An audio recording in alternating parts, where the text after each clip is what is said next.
Hey, it's Drybear. Welcome back to our starter guide for Dragonflight. Today we'll be talking about the Paladin. So we'll go through all three of the Paladin specs, give you leveling builds to get you started in the expansion.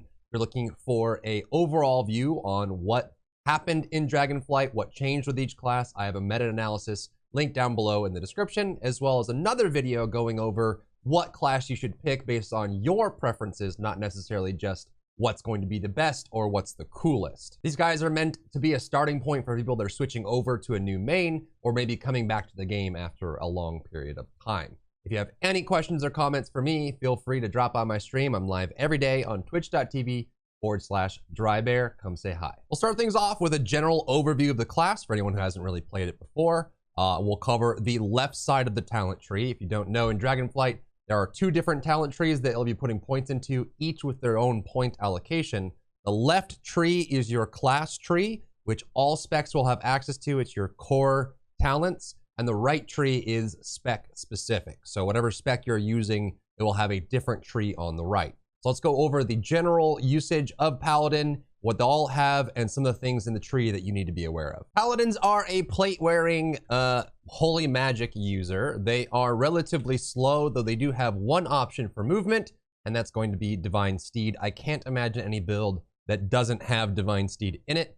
You can add additional charge to it, and it's a 45-second recharge. This is your normal speed, and then you get to, for a short period of time, get on a mount and zoom all around, and then it will go down. You can use all your abilities normally when you're on the mount, but it is kind of the only real mobility for Paladin. So definitely get used to using it, get used to managing the cooldown, especially when you're going into a Mythic Plus and you want to keep up with your team. It can be useful to manage and spread out these cooldowns the best that you can. All three specs are melee, so you'll be doing things in melee range. Holy will do sometimes things that farther away, but for the most part, you will be melee up close to the boss. On the general tree side, some requirements are going to be Avenging Wrath. Again, I don't see any build not using this. This is like the thing that makes Paladins function.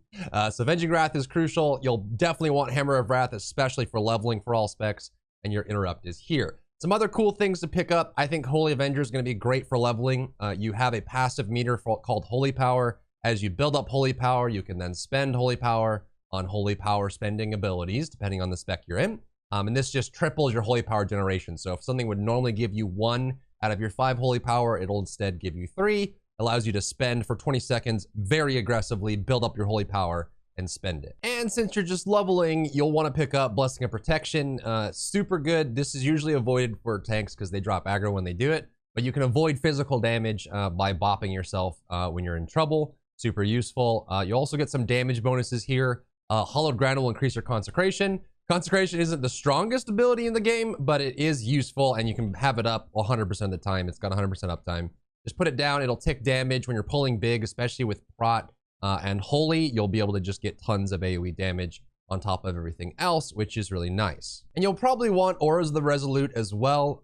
You may not need this for Prot, but it does give you Devotion Aura, which is super good.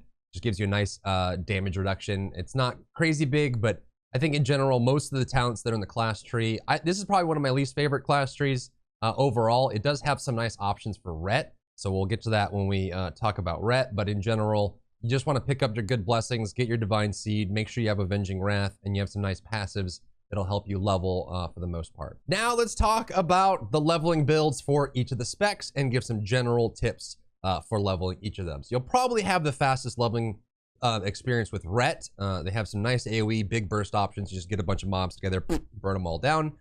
For Prot, it's probably going to be the most casual, and then Holy, you'll be able to get some nice queues for dungeons. It'll be the slowest of these three, but Holy still does decent damage and has some nice options for staying alive, which is really, really good. Now, in the Holy tree, as this is for leveling, you are going to want to pick up Awakening and a Divine Toll. This is a Kyrian ability, haha, Kyrian, that came from Shadowlands, and it's actually super strong. It'll allow you to Holy Shock on up to 5 targets, which if you're leveling alone and you pop this, it will actually just hit enemies. It will heal you too if you need it, but it's a good way to just burn a bunch, get a bunch of Holy Power, and dump it away. What's cool about Awakening is when you use your Light of Dawn or your Word of Glory and spend your Holy Power, you have a chance to proc Avenging Wrath.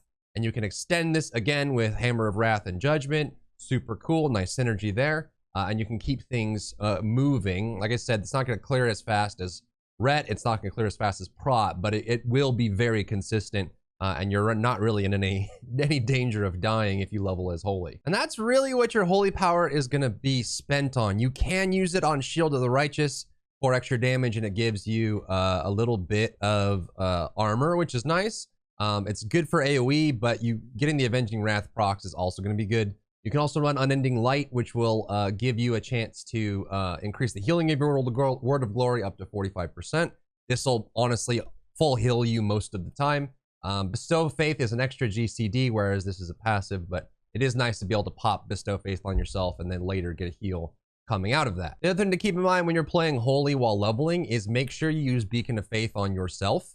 The reason being is that obviously you'll duplicate healing, but the big thing is when you heal a target that has your beacon on them, it gives you holy power. So you'll actually be able to heal yourself, and as you heal yourself, it'll give you holy power, which you can then use to trigger more Avenging Wraths, which gives you more damage and more ways to spend it as well, which is super important. So make sure you always have this beacon over your head if you're playing Holy for leveling. And since you are a Paladin, don't be afraid to pop bubbles or any kind of defenses that you need. Get a giant pull together and start just healing your way through it. It's very easy for Paladin to just get massive pulls. And we're also going to be running Blinding Light. What's cool about this is it is an in-cap for everyone that is the disorient, for everyone around you. So if you get into a big pull, you can disorient the mobs that are near you. But what's cool about it is it doesn't break on holy damage, which is almost everything that you do is holy damage. So you can actually pop this and be able to deal damage to the targets that are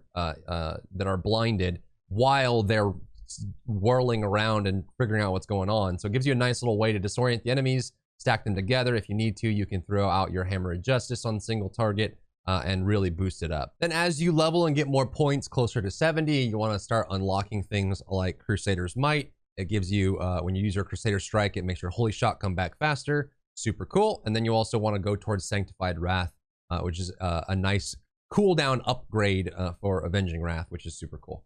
So as you work down those, you can also run Blessing of Summer. It's one of my favorite abilities from Paladin that got in Shadowlands. It wasn't super popular, and almost all Paladins were Venthyr, or Kyrian, but this one's super cool. I'm glad we kept it. It's a rotating buff that changes every time you use it, and I think it'd be pretty useful while you're leveling as well. This build string is linked down in the description, so if you want to copy that, paste it into your game, and give it a name, you'll be able to pull this right into your game and start leveling. Next, let's talk about Protection Paladin, the tank build for Paladins and leveling wise. I still think that Retribution is going to be the fastest leveler, but Protection is going to be the coziest. Plenty of AoE options. Their damage is decent, very respectable. They kept their Divine Toll as well, which is super cool and fun. And then you'll be able to use a lot of really nice AoEs.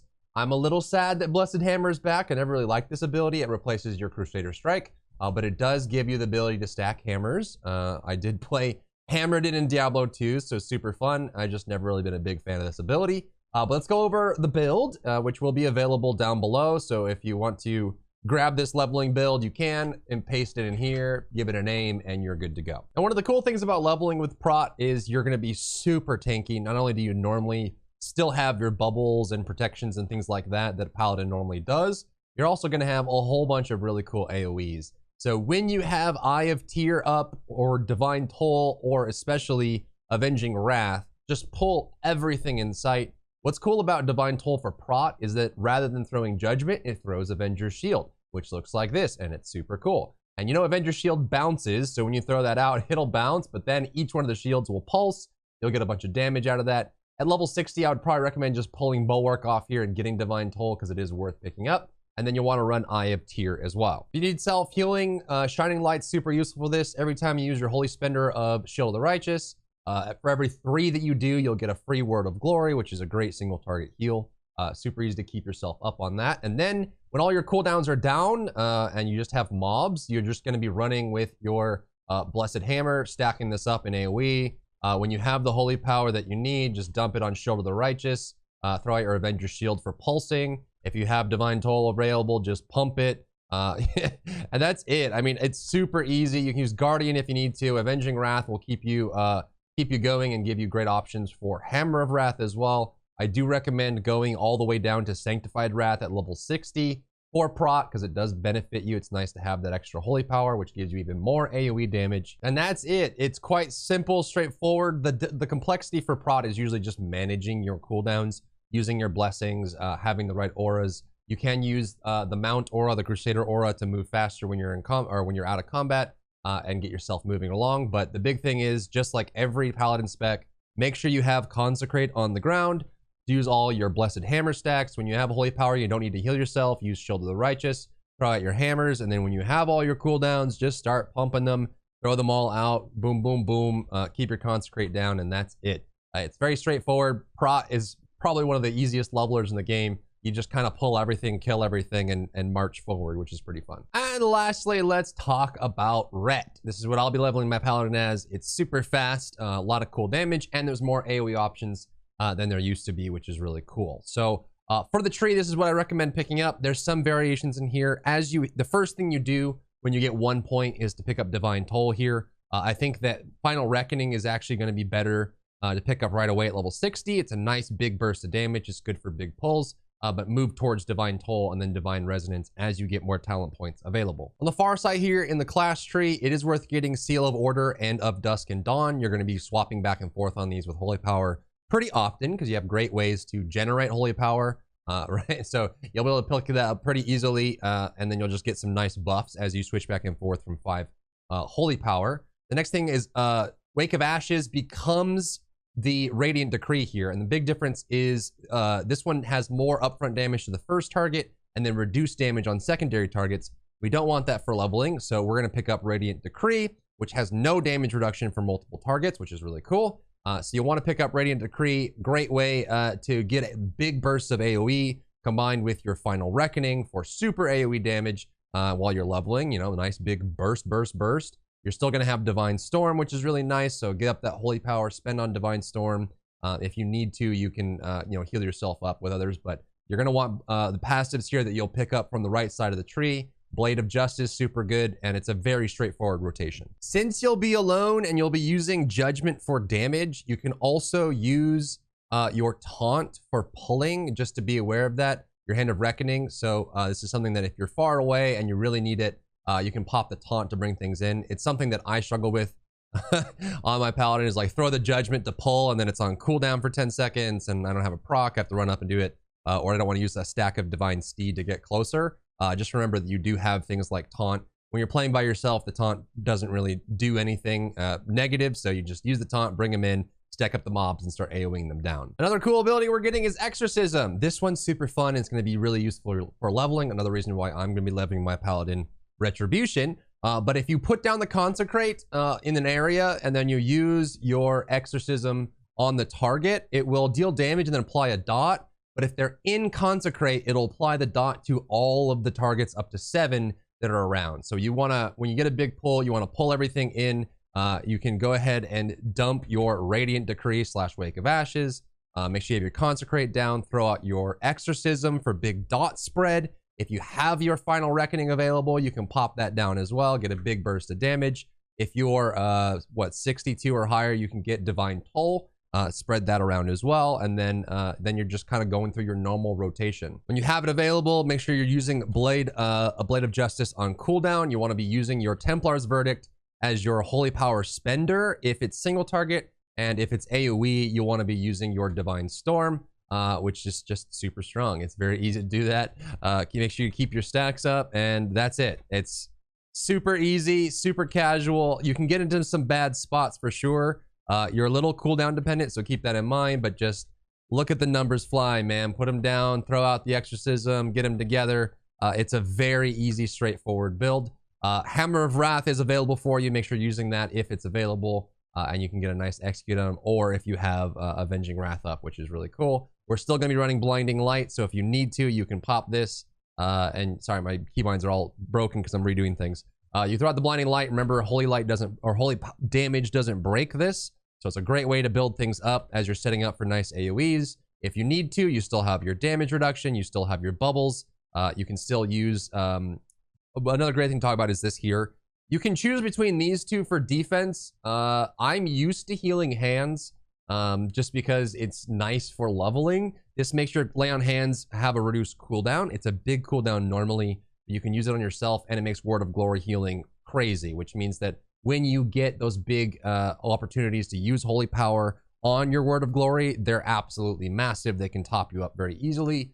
But an alternate option, if you want to, you can go Selfless Healer. This is every time you spend Holy Power, it will reduce the cast time of your next Flash of Light up to 4 times to make it instant. So if you really just want something super simple, Flash of Light is there available. I just really like the big Word of Glories. They just take a little bit more Holy Power management if that's something that you're paying attention to. But that's Ret. It's super easy, super fun, and probably is the fastest level of the 3. But if you need the build, you can find that in the description. Just copy that little string, enter it in, give it a name, and you're good to go. Now, these are all leveling builds for these classes. They're designed specifically for high uptime, good AoE damage, and self-sustain. These are not builds that are really perfectly tailored for PvP, Mythic Plus, or raiding. So if you'd like to see more builds from me, comment down below. I can do an intermediate series, an advanced series for all the classes, going over how to put those together, Mythic Plus, raiding, and PvP plus arena. So thank you for tuning in. Again, you can find me live on Twitch if you have any questions or comments. I hope this was useful for you. If you're playing Paladin, give me a like down below, and I'll see you in the next one. If you enjoyed yourself today, leave a like down below. You can support me and my work on Patreon and view Patreon exclusive content, link in the description. Thank you so much for tuning in, and I'll see you in the next one.